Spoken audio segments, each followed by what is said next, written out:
Hello, my name is Gail Seiler, and I'm with the betrayalprojectusa.org.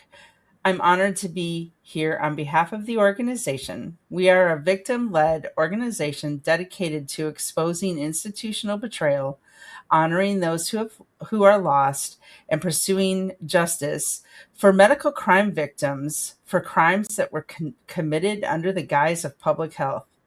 You can learn more about our work, view victim stories, protocol stories, shot stories, killed by hospice stories, and other medical crime stories, or get involved by visiting our website at betrayalprojectusa.org. You can also follow us on Rumble, BitChute, YouTube, X, formerly known as Twitter, Substack, and many other social media platforms by searching Betrayal Project USA on the platform or going directly to our website and linking out. Today, I have the privilege of speaking with Julie, who lost her actually two family members who are medical crime victims, her son Matthew and her grandfather Edward. Julie, thank you for being willing to tell your stories publicly, and that's of course first and foremost the best way to get the word out about what's happening in America. Um, so you have two stories I uh, do. that you're going to tell, and they're each a little bit different. But we're going to go into the first thing I'd love for you to do is tell us about uh, your grandfather first, and then your son. Um, well, thank you, Gail, and your whole project of um, betrayal awareness for our medical crime victims and starting the platform or raising recognition. It's a brave endeavor, and I'm privileged that this is kind of one of my first interviews. I don't publish or put many pictures out of myself, or no one's really asked me to interview. And so I will share that my grandfather, Edward Chanowski, he grew up in Connecticut in New Britain.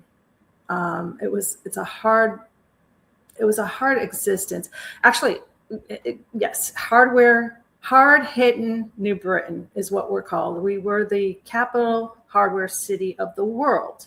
This was an industrial city, kind of impoverished. Many immigrants, large Polish, Italian. It was culturally mixed and still is, with even more multicultural integration, which is a wonderful thing.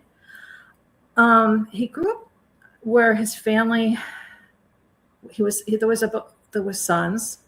There was actually, he had two sisters that died early on from sickness. One of them is named Sophie, and fortunately, we have a granddaughter named Sophie. She didn't even know she had her great grandfather's sister, and he was not the favored child. I know that. He was a factory worker, a hard-working factory worker. One car, walk to work, snow, sleet, freezing rain. He liked to gamble.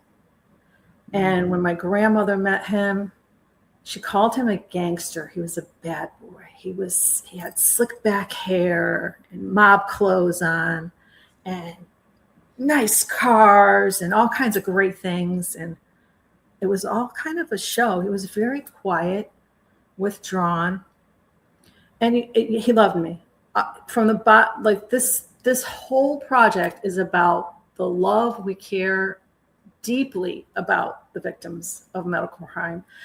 And I mean, he didn't eat. He ate. We ate. It was hearty meals. I mean, and he went through life where we had some tough times with family dynamics and lots of vacations. He would take us to Disney World by train when I was little, to Miami. We drive to Miami, on the train down to Miami, and then take the tour bus up to Orlando through the orange groves. And that's where I was just a young kid. I fell in love with Florida. And he changed my life. I moved to Orlando, Florida in 1997, trying to convince him and my grandmother to move down, come down, come down. My mom came 6 months after I had arrived there. He did die in hospice, and it was 2004, and it was suspicious. It was extremely suspicious. He had been diabetic, had taken care of himself in that maybe for the last 15 to 20 years of his life. And he decided to, I guess it was an alternative of he was going to have to maybe go on dialysis or continue with his kidneys were failing or whatever they were doing. And he never went to the hospital. Mm-hmm. Not once. Not once in his life did he go to the hospital. And so, he was failing, but he was still walking around. He had lost a lot of weight. He wasn't eating very much. He wasn't drinking very much, but he had time. And I don't know the hospice company that they hired. Mm. I only know that he was walking around and he was fine. And it got real sketchy when my mom and her sister, which is my grandparents' only two sisters, they're the only children. My aunt is up in Connecticut. My mom's with my family now. We did convince my grandparents to move to Orlando. They were right around the corner in a 55 plus community. My parents were there. If something happened, if somebody fell, if the cat was sick, if they needed a car ride, if they had to go to the doctors, it was there. They were being taken care of perfectly. There was nothing wrong. Hospice comes in and was going to arrest my aunt in Connecticut and arrest my mother and father for negligence, elder abuse and negligence, because he had to be in hospice. This was the thing. He had to be in hospice. Wow. He was dead within 5 days. He was up walking around. I was there. He was walking around fine. And he's gone. So they made him go into hospice. Was it home hospice? Yeah. Yeah. But they were hardly ever there. Yeah, right. Never there. Yeah. All of a sudden he was walking around and he's knocked into a coma. Yeah. Flat out. Like never. That was not on the radar.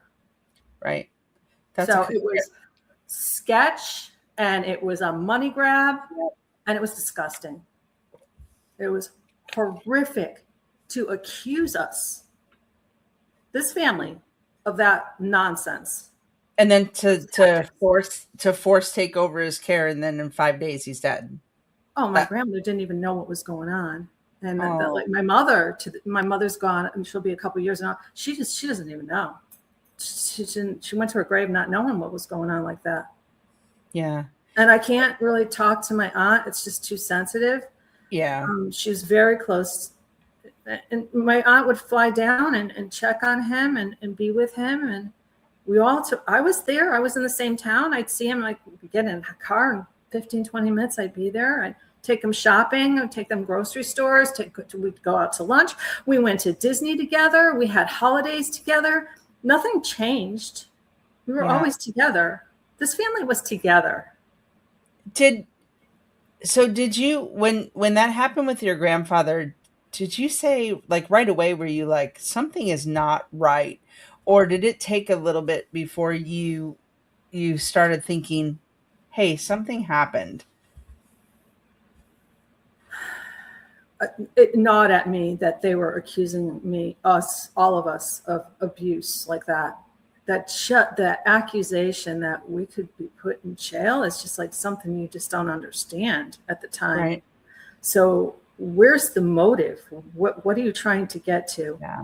And okay, I understood at that time hospice was going to be a 6 months thing, right? It's going to take a few months. Yeah. We're going to watch a solid month 1 to that 6 month countdown of how things are going. Maybe he was about month 3. Maybe he had 3 months, but not 5 days. Not 5 It days. was just too mind altering. And I let it be. And I let it because he didn't have an obituary.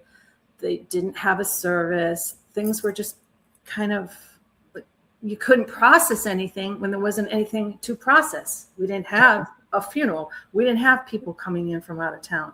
We didn't have anything but an urn Yeah. that was buried with my grandmother at the time my grandmother had passed.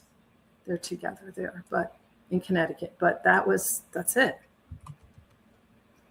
And this was, if I 2004. 2004. It's when this stuff started happening.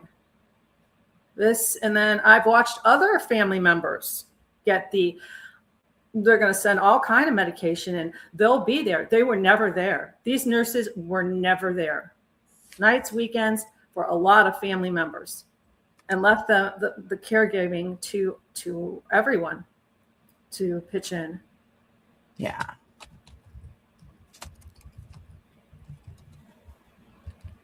Just so 2004, Yes, he was killed by hospice. correct. Yeah, 100% correct. yeah. I Within mean, 5 days, that's when they get their biggest bucks. yeah. Oh, yeah. Right. In and out. Um. So is that what kind of that started you on a well, you didn't trust them and you shouldn't have yeah, it was suspicious. And your grandfather wasn't the only medical crime victim that you uh that was in your family. Can you tell people about your son, Matthew Matthew? John Zapor was he was aviation ordnance. He was on 2 deployments on the USS Harry S. Truman. He graduated top of his class, A school in Pensacola, Florida, which is where I am now. And hopefully protected military-wise. He's got the spirit of his angels here with the Blue Angels flying all the time. And I feel his spirit here. I came to see him at graduation, and then his career shot up. He had ranked up so fast, a brilliant, could just look at something and memorize it. And he would speak to you through his eyes. You can look at him and you could read his soul. He was an open book. He had struggles. He had struggles with what I believe he has is my syndrome. I have Ehlers-Danlos syndrome.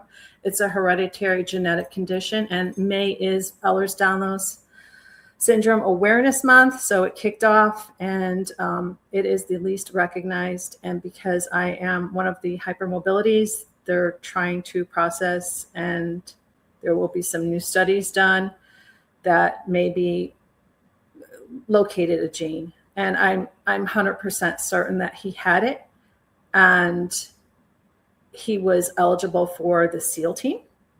He had gone through SEAL team training for an entire year before he went into the military.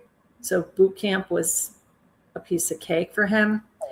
And so he was direct report to the captain in charge of all of the weapons on the ship. And he had paid the roommate's rent because the roommate was struggling, and he just aced everything. But I know his body was failing. And what he had told me before he had passed away, because he knew he was dying, he knew he was in a heart failure stage. He did know this. He had said that on deployment, that the ship engine's potable water went down.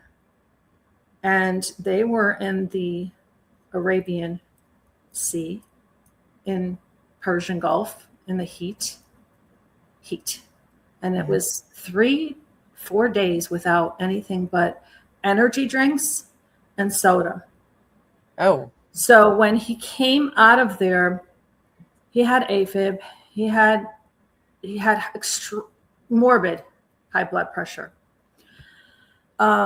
He had gone to the VA, who over-medicated him with, I still have the bag right here, but there was a pantry fill. And that's another thing. mail order people. He was getting mail order pharmacy medications coming in, and it's 110 degrees in Alabama, and those medications have been sitting out all day. Those are contaminated medications. Pharmacies are required to keep temperature checks every day on medications. Right. And that's what he was given, boatloads of antidepressants for the PTSD that he struggled with coming off that ship. And he had to be in a wedding. It was the first time he was going to be a best man in a wedding. And he had to go back to Norfolk, Virginia. And he didn't get, at the time, he didn't get into Navy SEALs because on the East Coast, there was 3 eligible people who had tried out to go into the academy. They picked somebody. He went in, dropped out. When it was Matt's time to go and re-enter again, they picked him, and the same person that dropped out, who then dropped out again. And he didn't realize that he could take his dream, his forms, as he had graduated from Troy University, cum laude, beautiful things happened on the side part of after deployment, doing the graduation thing. He still was working on everything, constantly trying to get a job. You know, he was a go-getter. He was a hustler. And so it was November, and he had that blood pressure so bad. He was taking a side job to make up for this best man thing. He wanted to have money to throw a nice stag party and have a good time and travel. And he was broke because he hadn't really been able to get too much of a job because of he was dueling into like studying and graduating for his bachelor's in computer science. So he took a job with my son-in-law, my daughter. They both, my son-in-law owned a massive amount of FedEx delivery trucks, and they needed help for Christmas. And he came home, and I still cannot. He was a massive man of muscle, bench pressing, and like he was just, and he was overweight now from the bloat of all of those heart failure medications kicking in. He came home and his legs, his thighs are this big, okay, and then so were his ankles. Mm-hmm. And he had been trying to do driving and getting a pass to get driving. He was doing packages, and I said, Matt, you've got to get a desk job when you graduate with this computer science. As soon as you get out, you know, he graduated in November, just before he passed away in January 6th, 5th, 6th. We don't know when. So he had to make money. What he did was he did the same thing he did when he was hustling in Norfolk at the naval station. Him and his buddies used to go and donate blood plasma for money. Yeah. The last week of his life, he didn't tell me this. He would walk in and out of the house, and I'm his mom. That's his business. He's a grown man. I'm not going to ask him his business. Yeah. So he had all these medications. He's telling us he's in heart failure. He donated the last week of his life. I think if it was like, we picked a week, it would be a Monday, Wednesday, Friday. He went and he donated Friday, Monday, high blood pressure. Wednesday, the blood plasma donation facility turned him down because his blood pressure was so high. Well, they accepted him Friday, which they should have never done. Never. Now, did he disclose his medications or his symptoms? I don't know. That's I don't know, because I didn't even know he was going. Right. But at the time, he comes home Friday and, I almost see a ghost. It was so weird. I really saw his spirit. I saw he woke up Saturday morning, and he wakes up late. It's like around noon. And he comes out, and this is the first time he comes out with an ice pack out of his room. And I said, Matt, what's wrong? And he said, Mom, I've got a headache. They had told him to drink gallons of water, like keep your fluids, eat right, be healthy, work out, do everything you need to do. He was doing all that. And Sunday night, he passed away during the night. They just don't know. They consider it between 12. I went to church Monday morning. As he sleeps late, I was cooking him. I came home. I went to church. I grabbed some medication at the pharmacy. Came home. I started cooking lunch for him, and I went into his room and he was gone. And the blood plasma did it. The donation did it, with a combination of the VA. And his death certificate reads that he had taken not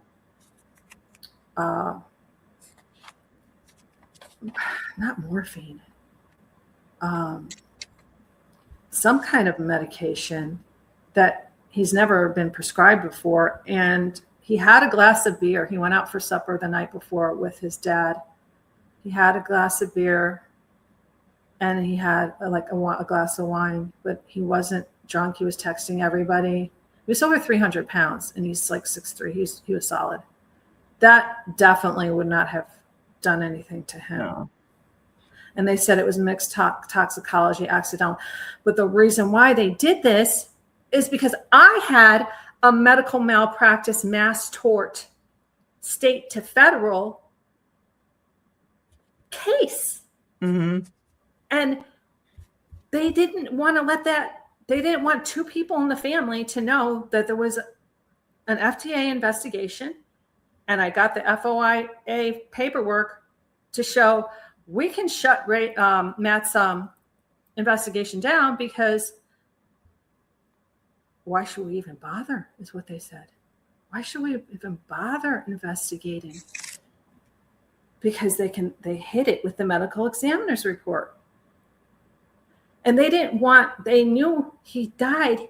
He was supposed to give testimony. My husband was supposed to give testimony, a deposition. And you don't have to give a deposition. Just take care of the funeral. We'll take care of everything. Oh, wow. Did you reported what happened to Matthew to the FDA? I investigated Freedom of Information Act through the FDA. Mm-hmm. Yes. There's the blood plasma. I reported it immediately. Actually, no, I didn't. What had happened was, oh God, okay, I would say this was about, if they say he died the 6th, I say this was about January 7th, 8th. A doctor out of Texas calls me and said that he was with the FDA and he was investigating Matthew, because I didn't even know he went to blood plasma. Yeah. They're investigating his death within 96 hours now they've cut those hours down to 48 because they don't want those deaths racking up as plasma deaths. Right, because then people. So it was 96 hours. We have to report that to the FDA. The FDA has to conduct an investigation. The FDA said we don't need to bother with that. Oh. That's what the FOIA said. And I have that on his tribute Facebook page. I have that information on Julie Zapor or Julie_Unreal on Instagram and X, and also on my own page, Julie Zapor, on the Facebook page. Because both of those things, they had to cover something up. They covered both things up at the same time. And they right after that, they medically kidnapped me within months under guardianship, so that they could control the case. It was continually controlling what happened to me with my incident, which I want to be on the Betrayal Project USA posted when I am deceased. Because it was a time that I might not have been in Sunset Memorial Park, in Midland City, Alabama, in Freedom Park, in the Garden of Valor, where my son lays today, because my body was going to disappear. Yeah. And that's not the plan. That's not their plan. That's not anybody's plan. I'm going next to my son. Yeah. We're going to be doing some things with some organizations that deal with those guardianship those I didn't even know that was happening until we did Crime Week, and we heard from so many people about the medical kidnappings through guardianship. It's insane. So we're actually going to be partnering with some groups that that gather those stories and work with them. I'm familiar with most of them.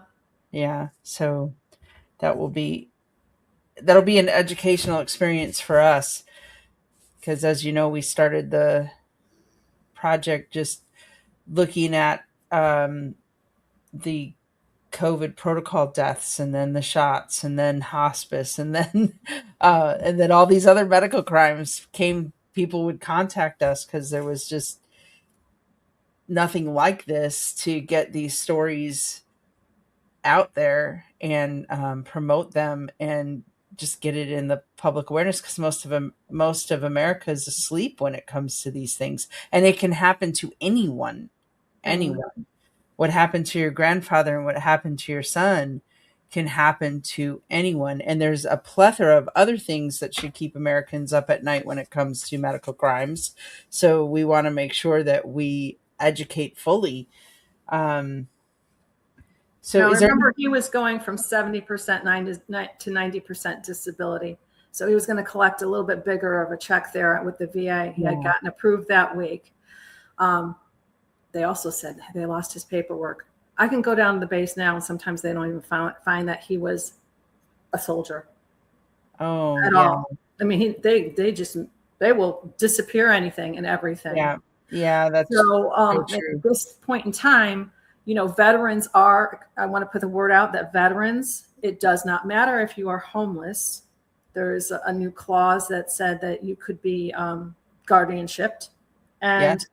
And that's the bottom line, is that they also left a caveat that anybody who they feel is at risk of homelessness Yeah. may be guardian. That means if you fall behind on your rent, maybe can't Yeah. pay your car, can't pay a credit card bill, whatever they feel like, veterans, they're Yeah. coming.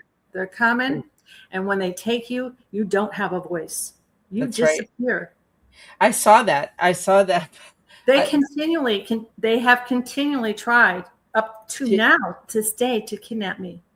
I'm still in a medical kidnapping coalition guardianship. They are looking for any way that they can. As of November, I was medically kidnapped again. And here we are in May 2026. and they can do it fairly easy, especially with veterans. Um, they can do it based on the fact that they say you have PTSD, or I mean Absolutely. that's the Absolutely. um, that's what we've seen, and Whether you're getting help through the system or anything, if you yeah, seek medical attention, if you go call the suicide hotline, whatever you do, rethink it, because you become an instant target. it takes it, and they take it through an entirely different court system that is just geared towards violation of rights after you end up with no rights. Um, we have a committee, actually. We have it's run by Sharon Burns, whose husband was killed at a Florida Air Force base um, hospital. She leads our military accountability and outreach group, along with my husband, who is Mhm. military. And so Huckleberry.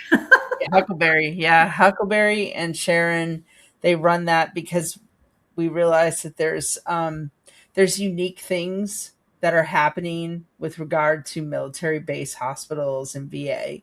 And so there's so much going on in that space. So they are actually, looking for these any type of cases that happen in the particularly on base, because there's so much secrecy and it's so hard for people to get records, and like you said, they make it almost impossible to get those medical records or any kind of there's so much cover up, and so they're As with poking. mine, it's active. I'm still alive. It's still active. Where's my Yeah, medical records? yeah, exactly, exactly. Is there anything else that you want people to know about either your grandfather's story or your son's? No, I think that's it. So, what kind of impact has this had on your life? Well, I became a patient rights advocate. Basically, the only way I could do it with my own hospice terminal diagnosis, April 4th, 2020. We're over 6 years into that hospice diagnosis. I am a victim of hospice fraud. Yeah. So I clearly am continuing to be victimized past the medical malpractice lawsuit that was never addressed because of Mhm. medical records in the U.S. Department of State that were critically breached during pretrial motions. So we have a problem, and I've been trying to get back into hospice. So I have established the Colorado Post form, the Florida Post form under my belt with the I do not consent form.com, Yeah. and with the law enforcement corruption that has happened where right now I can't even go to my vehicle without that navigation system. Right now it's been hacked, Yeah.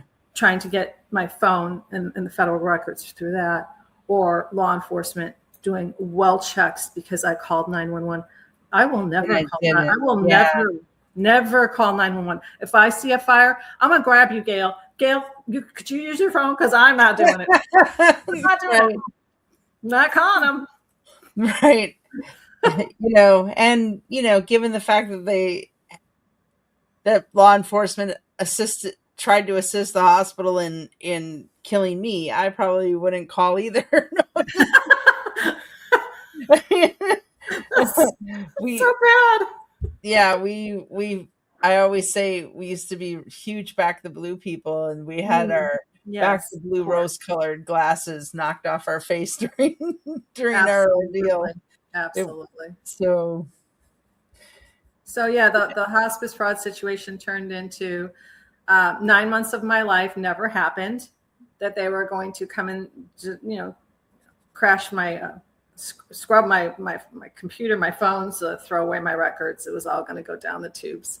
And I'm a fighter, and I will not let that happen. Um, and some of them are published. The posts are out there, and so I want the MAID program. That's what I'm opting for. But no doctor will sign that for that medication because all of the doctors are colluding. So I have to make other decisions that are correct for me. yeah, Suicide is not an option yeah, when this was a clinicide attempt at yeah, dozens, if not hundreds of times. yeah. How did you find out about Betrayal Project USA? Um, Gosh, I search all day. I'm up all night sometimes. And if something, I must have seen YouTube. I must have seen, so it's social media. There's Yeah, no other way you can get the word out but social media. Because exactly. there's no media. I've tried to go to the media, the major stations. Yeah, Everyone tries. You try to call law enforcement. You try to get somebody in to help you when your loved one is in hospital distress from COVID or yeah, anything, yeah, anything, and they all but laugh. It's yeah, a joke to exactly. them. This is the biggest joke to them. Yep. They're this is very sick. And yet there's millions of medical crime victims. Like we said, we are the largest victim group in America, and yet the most underrepresented, and Absolutely. they're not paying attention to it. And so we are absolutely going to, I mean, just keep going until they do pay attention to it. Um, tell us about, and I'm going to ask you this about both your grandfather and your son, but let's start with your grandfather. Um, tell people about like a favorite, maybe one of your favorite memories of your grandfather. He loved me. And you know what? I have some beyond capabilities that I have talked to him on a different realm. And he said, "Why is everybody picking on my Julie?" And he says, "I just need to get in and set the record straight." I mean, people, if you, I have an ability and I use that ability, and the conversations I have with both of these loved ones of mine, dearest and closest people, and he's made an impact on me. He a food connoisseur. I mean, he was, I could just sit and watch Julie eat. I'm like, oh God. And I said, and Julie, and my grandmother would say, Julie's different. That's because there was just my brother, and then I had a cousin. So he had two grandsons. I was the only granddaughter. And it seemed like I was put on a pedestal that I felt like I didn't deserve. And he's even kept that through death. And I cannot not honor his memory because, like I said, he doesn't have an obituary. He was not recognized as a hospice murder. And he needs to be recognized as a hospice murder because that wasn't what the plan or God would have chosen for him. He had time. And maybe he would have changed his mind.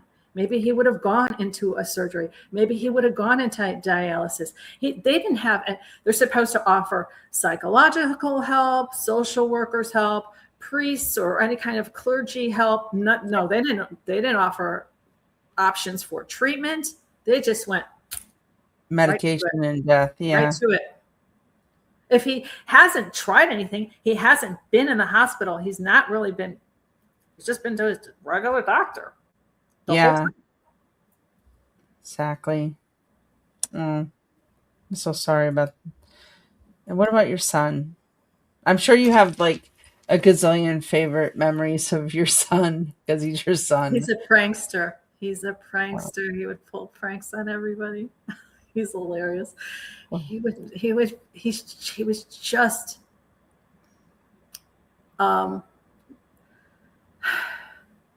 he was extremely reserved. I mean, he wouldn't say hi to, I don't even know if he knew this naturally. He would never even say hello to a stranger. He probably perceived, he didn't like people. He liked animals. He loved his dog, Reagan. He had a shepherd and he had a comfort animal at the end. He loved animals. And that he had potential. He had a life of potential. He graduating that high. He could have stayed in the military. He could have gone back to the military. He could have done anything special. He could have done anything. And his life was taken because of incidents that happened that were never discussed and that kind of revealed themselves too late. Yeah. What was his biggest prank that he got you with? Oh, not me, with other people. He didn't want to do that to me. We were in on it. What was one of his do it together? What was one of his best pranks? Because I love a prankster. My dad was a prankster. I love a prank. I know that his best cousin Christopher said that, it scared the daylights out of him. They grew up together and would sleep over each other's house. And for the longest time, Matt went into the closet and started making noises and scare him as a monster. And he's terrified of closets to this day. Oh my gosh. That's funny. Yeah. Oh. Just one little thing. Yeah. Well, I'm very sorry about what has happened. Thank you. And your life. And you as well. Your struggle's not done yet. I mean, right. Who knows when you have to go back into the medical complex of things. That's why I, even people who haven't experienced this, they need to be very aware.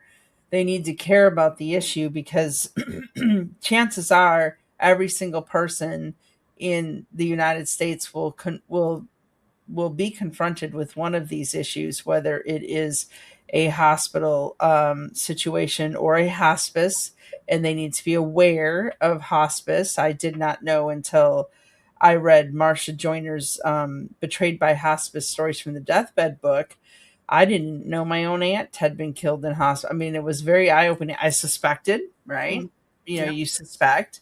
Yes. So if people are suspicious, out there and you're watching these videos and you're watching these interviews, first of all, share them. And but if you're suspicious about something that happened in your own family, contact us. Even if you even if you're not sure, at least contact us and we can have a conversation about it. We're always happy to help people, to guide people through what, the steps to figure out what happened. And so I do want people to go to our website, share these stories, trailprojectusa.org. There's also a volunteer button to get involved, all these different ways you can support the mission. And at the very least, if you have a loved one um, who is a victim of medical crimes and has passed away, please at least put their photo and their name on our crime victim memorial wall. Sometimes people can't take that step to tell their stories publicly. It does take, like I said, a lot of moral courage. So we thank you, Julie. Thank you. But I will give you the last word before we wrap up. Stay alert, stay vigilant. Record if it's in your state law ability, Yeah. legally, to do that wherever you are in a medical setting. Get multiple opinions.